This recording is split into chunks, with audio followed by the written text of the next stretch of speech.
Hello नमस्कार साथियों, जय हिंदी जय भारत वंदे मातरम। एक बार फिर स्वागत है आपके favourite YouTube channel all India job news 0.2 के यूट्यूब चैनल के ऊपर।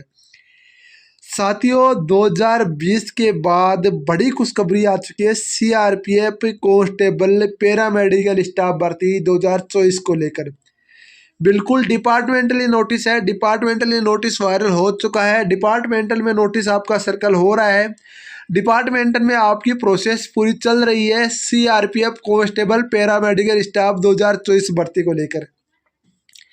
आज के इस वीडियो के अंदर हम बात करेंगे सीआरपीएफ कांस्टेबल पैरामेडिकल स्टाफ भर्ती कब तक आ सकती है, कौन कौन सी पोस्टें होंगी इस बार, कितनी कितनी पोस्टें आ सकती है, टोटल नंबर ऑफ पोस्टें क्या होंगी, सारी इन्फॉर्मेशन, क्या क्वालिफिकेशन रहेगी, क्या आपका यहाँ पर रहने वाला, तो सारी इन्फॉर्मेशन मैं आपको एक ही वीडियो के अंदर डिटेल से बताने का काम करूँगा।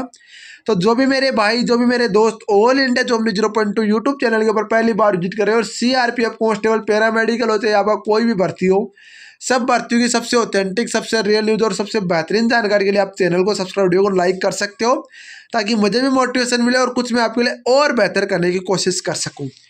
टू यहाँ पर लगा to be publish for the generate India part second section 3 section आपका सब स्टेशन ये देर का। अब देखो सबसे पहली बात बता दूँ, कोई भी नोटिस आपका जारी होता है, कोई भी एम्प्लॉयमेंट न्यूज जारी होता है, कोई भी आपकी भर्ती जारी होती है, तो यहाँ पर एक चीज़ आपने नोटिस की होगी, 2024 मान लो या 2025 मान लो, जिस भी सन में भर्ती जारी होती है वो तो लिखा होता है कंप्यूटर से, बाकी सब लिखा होता है पेन से। कारण क्या होता है, नोटिस आपका बन चुका होता है, फिर भी आपका सर्कल होता है ना, आपका किसी भी हेडक्वार्टर में मान लो दिल्ली आपका एचसीएम नोटिस तैयार करेगा, इसके बाद आपका दिल्ली, उसके बाद आईजी, उसके बाद सभी मतलब पूरी ऊपर से लेकर नीचे तक की जो प्रोसेस चलेगी उसके अंदर सारे उसको देखेंगे। उसके बाद में जब मोहर लग जाएगी तब इसके ऊपर डेट लिखी जाती है और वही डेट को आपका नोटिस पब्लिक किया जाता है। देखो कौन कौन सी वैकेंसीज आ रही हैं। ग्रुप सी कमांड आपको यहाँ पर paramedical staff recruitment role 2022 for the sub inspector, ये चीज़ इन्होंने बता दी है कौन कौन सी वैकेंसी। ये रूल चेंज करते हैं वो, देखो वैकेंसीज आती है तभी रूल चेंज होता है, ऐसे रूल चेंज नहीं होते, ठीक है ना, ये चीज़ भी आप ध्यान रखना। तो मेन चीज़ हमारा चीज़ है वो है वैकेंसीज को लेकर, तो वैकेंसी के ऊपर लेकर चलते हैं। सबसे पहले आता है assistant sub inspector farm assistant की 450 वैकेंसी 2024 में आनी है। ग्रुप सी की वैकेंसी है, subject is the department and workload के अकॉर्डिंग आपका होगा।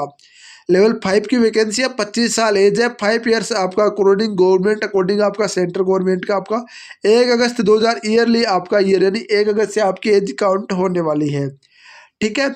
इसके बाद देख सकते हो 10+2 आपका यह मिनिमम क्वालिफिकेशन इन्होंने दे रखी है। नंबर ऑफ 2 वैकेंसी देखते हैं। ग्रुप सी आपका डिपार्टमेंटल क्रिटिकल आपको यहाँ पर दे रखा है, जो डिप्टी जनरल मेडिकल चेयरमैन वगैरह होते हैं उनका होना चाहिए, ठीक है। नंबर 2 पर आता है असिस्टेंट सब इंस्पेक्टर आपका फिजियोथेरेपिस्ट है, 18 वैकेंसी टोटली है, जो कि आपका देख सकते हो पूरी पूरी डिप्लोमा वगैरह आपके पास होना चाहिए फिजियोथेरेपी में, वो चीज़ें इन्होंने बता दी है। फिर आपका नंबर 3 पर आता है assistant sub inspector ECG technician. बहुत सारे कैंडिडेट बोलेंगे नोटिस कहाँ मिलेगा, नोटिस आपको टेलीग्राम चैनल के अंदर दे दूंगा, टेलीग्राम चैनल का लिंक आपको डिस्क्रिप्शन में दिया गया, वहाँ पर नोटिस आपका डाल दिया जाएगा, ठीक है। इसी से टेक्नीशियन की आपकी वैकेंसी है 4 ओनली फॉर, ध्यान रखना ये चीज़ें मैं आपको बता रहा हूँ। ये आप ईसीजी टेक्नीशियन में, जो ईसीजी टेक्नीशियन से फॉर्म भर सकते हैं वो उनको क्वालिफिकेशन पता है, उनको बताने की जरूरत नहीं है।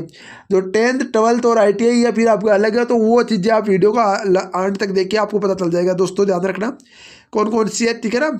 इसके बाद वैकेंसी आती है assistant sub inspector operation theatre technician, जिसकी टोटली वैकेंसी कितनी है, 22 वैकेंसी है। Number 5 vacancy assistant sub inspector dental technician, totally 22 vacancy आपकी assistant sub inspector dental technician की निकल कर आती है।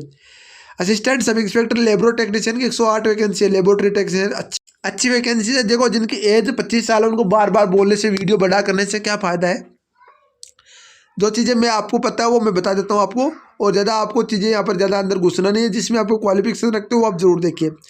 फिर आता है असिस्टेंट सब इंस्पेक्टर रेडियोग्राफर, जिसकी टोटली आपकी 6 वैकेंसीज हैं, ठीक है। इसके बाद एक्सरे टेक्नीशियन की टोटल 3 वैकेंसीज हैं। ये देखो वैकेंसीज आपकी दे रखी है, पूरी की पूरी वैकेंसीज आएगी।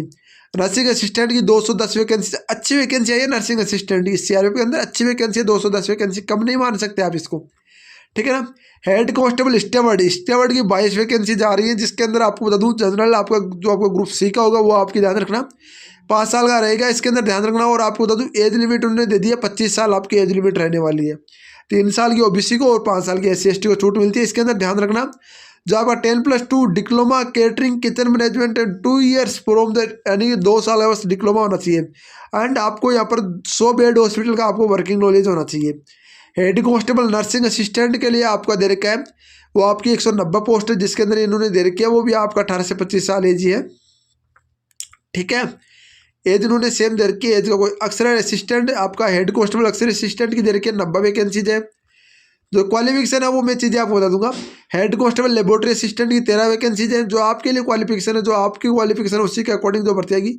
हेड कांस्टेबल इलेक्ट्रिशियन की टोटली 4 वैकेंसीज है, जो कि आपकी यहाँ पर दे रखे हो। ITI आपके पास होना चाहिए 10वीं पास प्लस ITI। 100 बेड हॉस्पिटल का आपके एक्सपीरियंस भी होना चाहिए।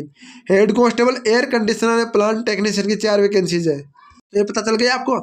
हेड कांस्टेबल आपका एयर कंडीशनर प्लांट टेक्नीशियन की टोटली आपकी 4 वैकेंसीज है, जिसके अंदर आपको दे रखा है 10+2+ डिप्लोमा होना चाहिए या फिर ITI होना चाहिए प्राइवेट इंस्टीट्यूट से किसी भी से, और वर्किंग नॉलेज ऐसी प्लांट में आपके पास वर्किंग नॉलेज होना चाहिए। हेड कांस्टेबल डिसिप्लिन टेक्नीशियन की आपकी 8 वैकेंसीज है, जिसके अंदर 10+2 एंड आपके पास रिकोना सेंट्रल गवर्नमेंट से आपका कोर्स होना चाहिए, जो कि दे रखा है। हेड कांस्टेबल फिजियोथेरेपी असिस्टेंट के अंदर 93 वैकेंसीज है, जो कि आपका दे रखा है। हेड कांस्टेबल ANM की 3 वैकेंसीज है। इसके बाद देखो बता दूं आपको, हेड कांस्टेबल आपका कांस्टेबल नर्सिंग असिस्टेंट की 778 वैकेंसीज है, अच्छी वैकेंसीज है, 768 वैकेंसीज है। इसमें बता दूं 10वीं पास प्लस आपका फर्स्ट हैंड सर्टिफिकेट होना चाहिए। जो आपका यहाँ पर एम्बुलेंस, जो आपका सेंट जोन्स एम्बुलेंस है उससे जारी होना चाहिए, और वर्किंग एक्सपीरियंस होना चाहिए, वर्किंग ड्यूरेशन एक्सपीरियंस होना चाहिए 1 ईयर का। 50 बेड हॉस्पिटल का 50 बेड हॉस्पिटल का होना चाहिए, इसके अंदर देख सकते हो। और एज लिमिट की बात करूँ 768 वैकेंसी, अच्छी वैकेंसीज आपकी आ रही हैं। ये देख सकते हो पूरी की पूरी इन्होंने दे दी है। एज लिमिट इन्होंने नहीं दी है शायद, एज लिमिट में अभी बताता हूँ आपको। डिक्लेरेशन फॉर्म ग्रुप C आपका दे रखा है, इसके अंदर मैट्रिक पास ही है, नोट अप्लीकेट 2 ईयर्स आपका दे रखा है। ये देख सकते हो एज लिमिट आपका यहाँ पर नहीं दे रखा। ठीक है, कोई नहीं, यहाँ पर देख सकते हो एज लिमिट इनकी 25 साल तक रहती है। कांस्टेबल सफाई कर्मचारी की 205 वैकेंसीज है, जो कि अच्छी वैकेंसीज आपकी। कांस्टेबल सफाई 10वीं पास होना चाहिए, प्लस में आपके पास यहाँ पर ध्यान रखना जो आपका यहाँ पर एक्सपीरियंस है तो चलेगा, नहीं है तो कोई दिक्कत नहीं। फिर आपकी वॉशरमैन की टोटली 22 वैकेंसीज है। ठीक है, ये वैकेंसीज आपको देखने को मिल सकती है दोस्तों बहुत जल्दी। कब तक देखने को मिल सकती है मैं बता दूं आपको, ये वैकेंसीज आपको इसी साल आपका यहाँ पर दिसंबर में पैरामेडिकल स्टाफ CRPF की अच्छी वैकेंसीज आपको देखने को मिल सकती है, क्योंकि एक रूल चेंज होने का मतलब है वैकेंसीज के ऊपर काम चल रहा है और वैकेंसीज बहुत जल्द आ रही है। तो ये चीज़ें आप ध्यान रखना। बाकी देखो मैं अपडेट कर दूंगा आपको, जैसे वैकेंसी आएगी, जैसे कोई इन्फॉर्मेशन आती है, मैं आपको सबसे पहले सबसे ऑथेंटिक और सबसे रियल न्यूज़ आपका भाई आपको प्रोवाइड कराता रहता है। आपसे रिक्वेस्ट रहेगी आप चैनल को सब्सक्राइब, वीडियो को लाइक जरूर करेंगे। बाकी अपडेट के लिए मिलते हैं नेक्स्ट वीडियो के साथ। तब तक जय हिंद, जय भारत, वंदे मातरम। दोस्तों वीडियो को लाइक और चैनल को सब्सक्राइब जरूर करना, ताकि मुझे मोटिवेशन मिले और कुछ मैं आपके लिए और बेहतर करने की कोशिश कर सकूं।